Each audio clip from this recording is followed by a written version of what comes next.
Super ஸ்டாரை பத்தி சொல்றதா, உலக நாயகனை பத்தி சொல்றதா, இவங்க ரெண்டு பேரை வச்சும் இணைக்கிற ப்ராஜெக்ட்ல இவரு முந்திட்டாரு. இந்த மாதிரி நிறைய விஷயங்களை பத்திலாம் இன்னைக்கு நம்ம ஷோல பார்க்க போறோம். வாங்க ஷோக்குள்ள போலாம்.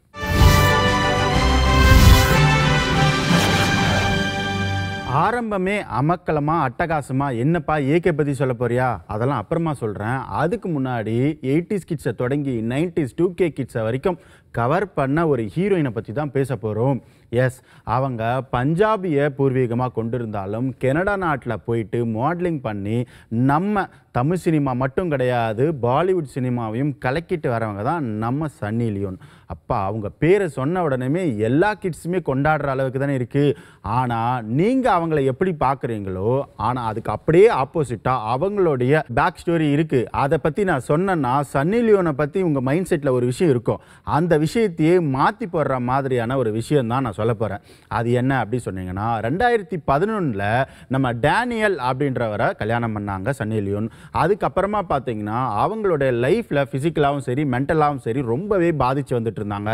ஒன்றும் நினைக்காதீங்க, அவங்களுக்கு குழந்தை இல்லையே அப்படின்ற ஒரு கவலையினால இத்தனை வருஷமாக அவங்க இருந்தாலும் ரசிகர்களில் எந்த விதத்திலையும் உற்சாகத்தில் குறைஞ்ச மாதிரி வச்சிடல. சரி, ஓகே, அதுக்கப்புறம் அப்படியே வருவோம். அவங்க என்ன பண்ணாங்கன்னா ஒரு ஆல்டர்னேட் வேயை சூஸ் பண்ணாங்க. நமக்கு குழந்தை இல்லைன்னா என்ன அப்படி சொல்லிட்டு குழந்தைய அடாப்ட் பண்ணலாம் அப்படின்ற ஒரு முடிவுக்கு வந்தாங்க.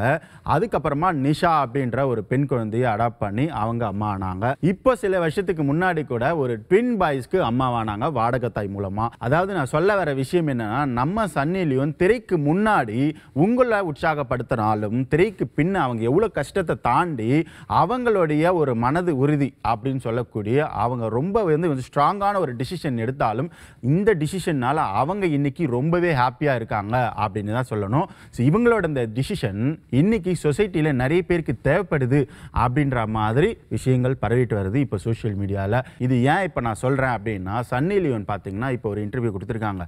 அந்த இன்டர்வியூவில் அவங்க சினிமா பற்றி பேசின விஷயங்களை விட இந்த விஷயத்தை பற்றி பேசினது தான் ஜாஸ்தியாக இருக்குது. இதை கேட்ட ரசிகர்கள் எல்லாருமே சன்னி லியோனை பற்றின ஒரு மைண்ட் செட்டை மாற்றி அவங்கள இப்போ கொண்டாடிட்டு வராங்கன்றது தான் உண்மை.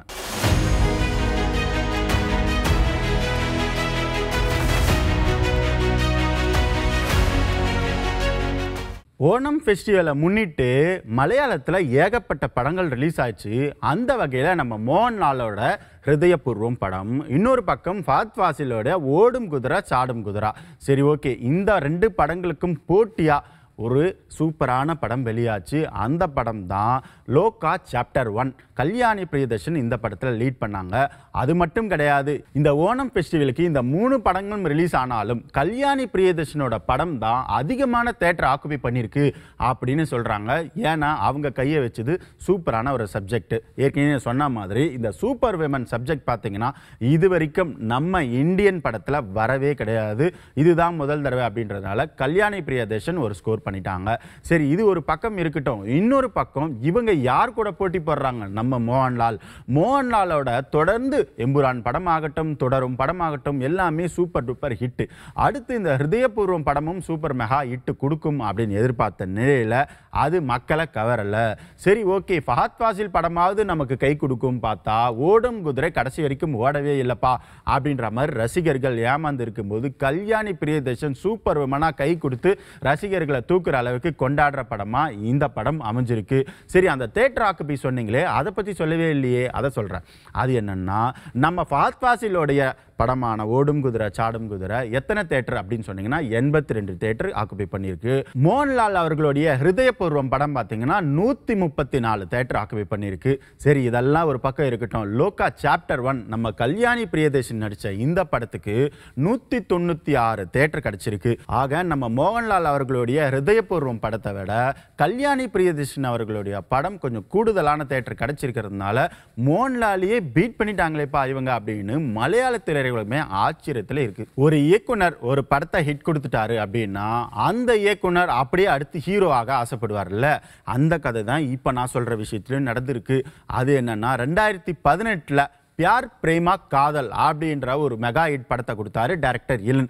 இந்த படத்துல பாத்தீங்கன்னா ஹரிஷ் கல்யாண் ஒரு பக்கம், ரைசா வில்சன் இன்னொரு பக்கம். இந்த படம் இளைஞர்கள் மத்தியில மிகப்பெரிய வரவேற்பு கொடுத்த படம். அப்படியே அடுத்து கொஞ்சம் ஒரு அடுத்த கட்டத்துக்கு போவோம் அப்படின்னு நம்ம இளன் என்ன பண்ணாருன்னா ஸ்டார் அப்படின்ற ஒரு படம் கொடுத்தாரு. கவின் ஹீரோவா நடிச்சாங்க. என்ன சொன்னா இந்த படம் 5 ஸ்டாரை கொடுக்குன்னு பார்த்தா 6 ஸ்டார் கூட கொடுக்கலப்பா அப்படின்ற மாதிரி ரசிகர்களை ஒரு ஏமாத்தின படமா பார்க்கப்படுது. ஓகே, அடுத்து ஒரு ப்ராஜெக்ட் பண்ணுவோம், அந்த ப்ராஜெக்ட்ல கண்டிப்பா ஹிட் கொடுப்பாரு இளன் அப்படின்னு நம்பிக்கையில இறங்கி அவர் ஒரு ஹீரோவை தேடிட்டு இருப்பாருன்னு பார்த்தா அவரே ஹீரோவா இறங்க போறேன்னு கிளம்பி இறங்கியிருக்காரு. சரி ஓகே, பொதுவா ஒரு இயக்குனர் ஹீரோ ஆக போறேன் அப்படின்னா எப்பயுமே அவங்களுக்கு கை கொடுக்குற ஒரு ப்ரொடக்ஷன் கம்பெனி இருக்கு. எஸ், கரெக்டா கண்டுபிடிச்சிட்டீங்க, ஏஜிஎஸ் நிறுவனம் தான். ஏஜிஎஸ் நிறுவனம் நம்ம இளன் அவர்களை வச்சு ஒரு படம் எடுக்க போறாங்க. அந்த படத்தை அவரே டைரக்ட் பண்ண போறாரு, அவரே ஹீரோவா நடிக்க போறாரு. இதுக்கு பேர் என்னன்னு நீங்க கேட்கணுமே, அதுதான் ரொம்ப இன்ட்ரெஸ்டிங். இவருடைய முதல் படமான பியார் பிரேமா காதல், மூணுமே ஒரே அர்த்தம் தான். ஆனா இப்ப கொஞ்சம் அதையே மாத்தி பியார் பிரேமா கல்யாணம்னு வச்சிருக்காங்க. சூப்பரா இருக்குல்ல?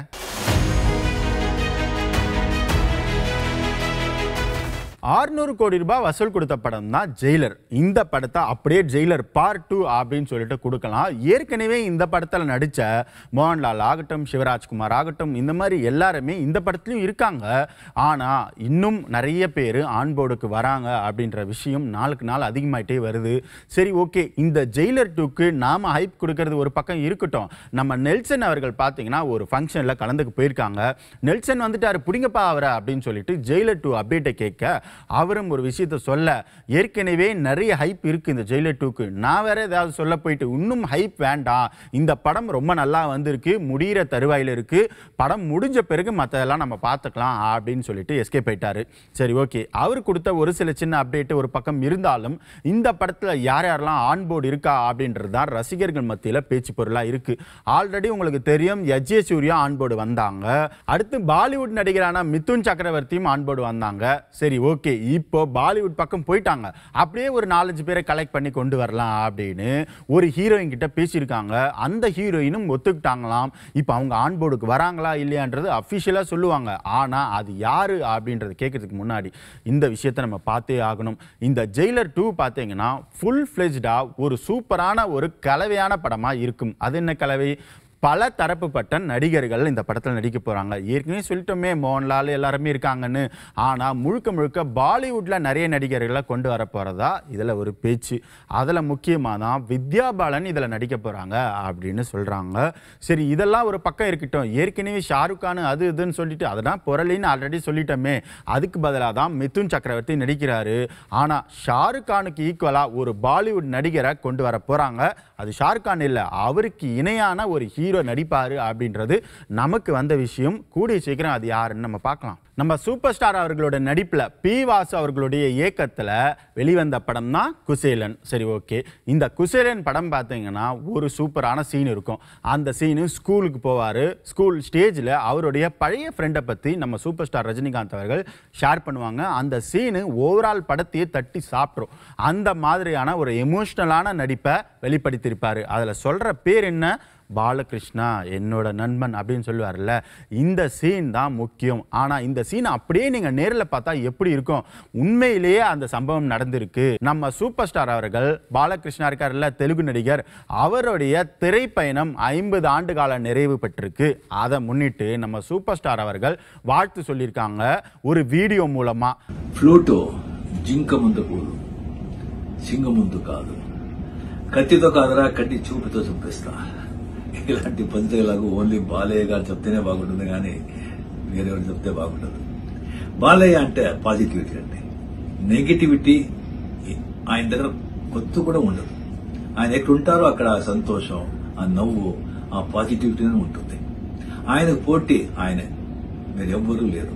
బాలయ్య గారి పిక్చర్ బాగా ఆడుతుందంటే ఆయన అభిమానులు మాత్రం కాదు, అందరు ఆర్టిస్ట్ అభిమానులు సంతోషపడతారు. అది ఆయన స్ట్రెంత్. ఇప్పుడు ఆయన వచ్చి సినిమా ఇండస్ట్రీలో 50 years కంప్లీట్ చేస్తుంటారు. దానికి నా అభినందనలు. ఆయన వచ్చి ఇంకా సినిమా ఇండస్ట్రీలో ఇలాగే యాక్ట్ చేస్తూ పాజిటివిటీ స్ప్రెడ్ చేస్తూ సంతోషంగా 75 years కంప్లీట్ చేయాలని ఆ దేవుడితో ప్రార్థిస్తాను. I love you Balayya. நிறைய விஷயங்கள் காத்துக்கிட்டு இருக்கு. ஆனா அந்த விஷயம்லாம் நம்ம தெரிஞ்சுக்கணும்னா ஒரு சின்ன பிரேக் போயிட்டு வரணும். இது சினிமா 2.0.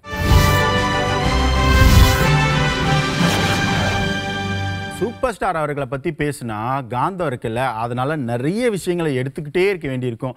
அந்த வகையில் தான் இன்னொரு முக்கியமான விஷயத்த சொல்லியே ஆகணும். சரி, ஓகே, அதுக்கு முன்னாடி நம்ம லோகேஷ் கனகராஜ் அவர்கள் பார்த்தீங்கன்னா ஒரு சூப்பரான விஷயத்தில் இறங்கியிருக்காங்க. சூப்பர் ஸ்டார் ரஜினிகாந்த் அவர்களை வச்சியும் உலகநாயகன் கமல் அவர்களை வச்சியும் இணைந்து ஒரு படத்தை பண்ண போகிறதா. இந்த படம் அஃபிஷியலான அப்டேட் இது வரைக்கும் வரல. ஆனால் அங்கங்கே கசிஞ்ச உண்மையை வச்சு பார்க்கும்போது இது என்னமோ அஃபிஷியலோ அப்படின்ற மாதிரி நமக்கு ஒரு டவுட் இருக்குது. அந்த வகையில் தான் 1999 வெளியான படையப்பா படம் இருப்பா. 1999 வந்த படையப்பா படத்துக்கும் லோகேஷ் கனகராஜுக்கும் என்ன சம்பந்தம்? இருங்க, கனெக்ட் பண்ணலாம். என்னன்னா, கே.எஸ். ரவிக்குமாரோட இயக்கத்தில் படையப்பா அப்படின்ற படம் வந்தது. இந்த படம் வந்து கிட்டத்தட்ட 27 வருஷம் முடிஞ்ச நிலையில் இந்த படத்தை ரீரிலீஸ் பண்ணலாம். இப்போ எல்லா படங்களும் ரீரிலீஸ் பண்ணிட்டு வராங்க. அந்த வகையில் கேப்டன் பிரபாகரன் ஆகட்டும், ரஜினி அவர்களுடைய படமே நிறைய படம் ரீரிலீஸ் பண்ணிட்டு இருந்தாங்க. அந்த வகையில் தான் இந்த படையப்பா படமும் ஒரு 4K வெர்ஷனில் ரீரிலீஸ் பண்ணலாம் அப்படின்ற ஒரு முடிவுக்கு வந்திருந்தாங்க. சரி, அதை முன்னிட்டு கே.எஸ். ரவிக்குமார் ஒரு விஷயத்தை ஷேர் பண்ணியிருக்காரு. என்னன்னா, நான் ஏற்கனவே முத்து படமாகட்டும், படையப்பா படமாகட்டும், லிங்கா படத்தை ரஜினி அவர்களை வச்சு இயக்கியிருக்கேன். கமல் அவர்களை வச்சும் சரி, அவை சண்முகம், தெனாலி இந்த மாதிரி படங்களை எடுக்கிறேன். இன்னும் சொல்லப்போனால் தசாவதாரம். சரி, ஓகே, இந்த எல்லா படங்களுமே ஹிட்டு. ரஜினி அவர்களையும் கமல் அவர்களையும் வச்சு ஒரு ஸ்டோரி வச்சிருக்கேன். இந்த ஸ்டோரி இன்னைக்கும் வந்து ஒரு யூனிக்கான ஸ்டோரியாக தான் இருக்கும். எனக்கு அப்படி ஒரு சான்ஸ் கிடைச்சதுன்னா இவங்க 2 பேர் இணைச்சு ஒரு சூப்பரான படத்தை கொடுத்துடலாம் அப்படின்னு அவருடைய ஆசையும் தெரிவிச்சிருக்காரு. ஆனால் என்ன பண்ணுறது, நம்ம லோகேஷ் கனகராஜ் முந்திட்டாரே. இப்போ கனெக்ட் ஆயிடுச்சுங்களா?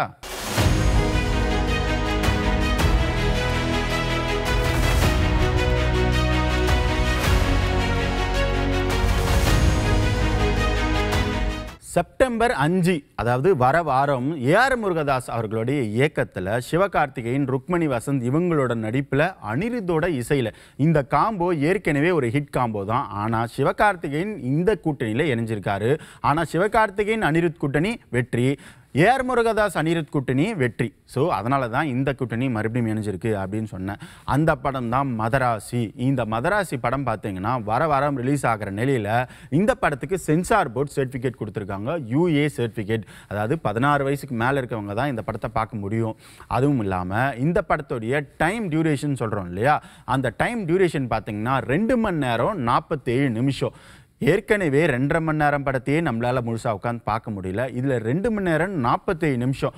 அதாவது பல திரைப்படங்கள், பிரம்மாண்ட படங்கள் எல்லாமே 2.5 மணி நேரத்துக்கு மேலே இப்போ வர படங்கள்லாம் அமையுது. அந்த வகையில் இந்த கண்டென்ட் நல்லா இருந்தால், அதாவது ஜெயிலர் படம் மாதிரி ரொம்ப வேகமான படமாக இருந்தால் 3 மணி நேரம் கூட உட்காந்து பார்க்கலாம் அப்படின்னு ரசிகர்களோட கோரிக்கை. ஆனால் படத்தோடைய கண்டென்ட் கொஞ்சம் லேக் ஆகிற மாதிரி இருந்தால் 2.5 மணி நேரத்துக்கு மேலே கண்டிப்பாக உட்கார முடியாது. படத்தோடைய வெற்றிக்கு இதுவே ஒரு நெகட்டிவாக மாறும் அப்படின்னு ரசிகர்களுடைய கேள்வியாக இருக்கு. எல்லாம் சரி, நம்ம நிகழ்ச்சி ஆரம்பிக்கும் அஜித் குமாரை பற்றி ஒரு விஷயம் இந்த 2 மணி நேரம் 47 நிமிஷம்ன்றது ஒர்க் அவுட் ஆகுமா ஆகாதாங்கிறது நமக்கு தெரியும்.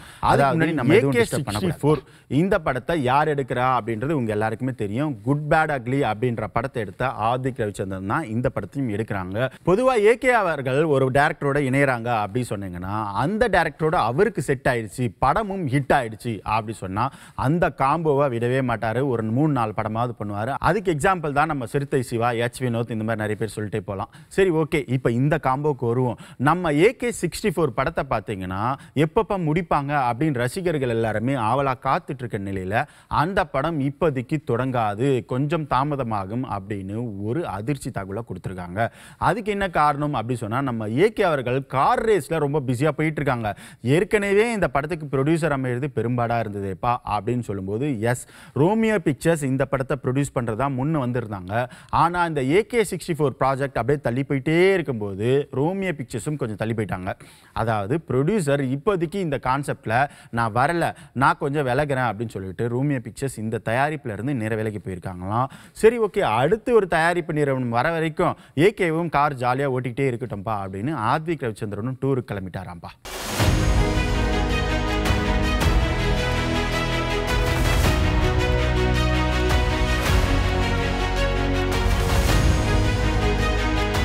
பொதுவா ஒரு படம் எடுக்கணும் அப்படின்னு சொன்னா அந்த படத்துக்கு கதை ரொம்ப ரொம்ப முக்கியம். அதுவும் முதல் படமா இருந்தா இன்னும் ரொம்ப முக்கியம் அப்படின்னு சொல்லலாம். ஆனா கதையை எப்படிப்பா எடுக்கிறது அப்படின்னு சொல்லி பார்க்கும்போது கதையை நம்ம எங்க இருந்தும் எடுக்கக்கூடாது, நம்ம வாழ்க்கையில இருந்து எடுக்கணும். நம்ம வாழ்க்கையில நடந்த ஒரு முக்கியமான சம்பவங்கள் இருக்கும்ல, அது எல்லாமே எமோஷனலா கனெக்ட் ஆகும் ஆடியன்ஸோட. ஸோ அந்த வகையில் அந்த கதை கண்டிப்பா ஒர்க் அவுட் ஆகும் அப்படின்றது நாம புரிஞ்சுக்கிட்டோமோ இல்லையோ, நம்ம ஹிப்ஹாப் ஆதி இந்த கான்செப்டை ரொம்ப பெர்ஃபெக்டா புரிஞ்சுக்கிட்டாரு அப்படின்னு தான் சொல்லணும். அவர் மட்டும் கிடையாது, அவர் வச்சு படம் எடுத்த நம்ம சுந்தர் சி அவர்களும் ரொம்ப இணைஞ்சு போயிருக்காரு அந்த கதையில. வேற ஒன்றும் இல்லை, ரொம்ப கன்ஃபியூஸ் பண்றதா நினைக்காதீங்க. 2017 மேசிய முறுக்கு அப்படின்ற படம் வந்ததுல, இந்த படம் பார்த்தீங்கன்னா நம்ம ஹிப்ஹாப் ஆதியோடைய கதை தான். அவர் கதையிலிருந்து கொஞ்சம் கொஞ்சம் ஒரு சில விஷயங்கள் மசாலா மாதிரி தூவி இருப்பாங்க. இந்த படம் இளைஞர்கள் மத்தியில் மிகப்பெரிய வரவேற்புங்க. நான் ஏற்கனவே சொல்லியிருந்தேன், இந்த மீசை முறுக்கு படம் மறுபடியும் வரப்போகுது, அதாவது பார்ட் 2 எடுக்க போறாங்க. சுந்தர் சி தான் இந்த படத்தையும் ப்ரொடியூஸ் பண்ண போறாங்க அப்படின்னு சொல்லிட்டு. ஆக இந்த படத்தோட ஷூட்டிங் இப்போ ரீசெண்டாக தொடங்கிடுச்சு அப்படின்னு சொல்றாங்க. சுந்தர் சியும் ரொம்ப ஆவலா இருக்காரா இந்த படம் எப்போ வெளியே வரும் அப்படின்றதுனால ரொம்ப வேகமா இந்த ஷூட்டிங் ஒர்க்லாம் போய்கிட்டு இருக்கு. கூடிய சீக்கிரம் இந்த படத்துக்கான அப்டேட்ஸ் எல்லாமே உங்களுக்கு நான் கொடுக்குறேன்.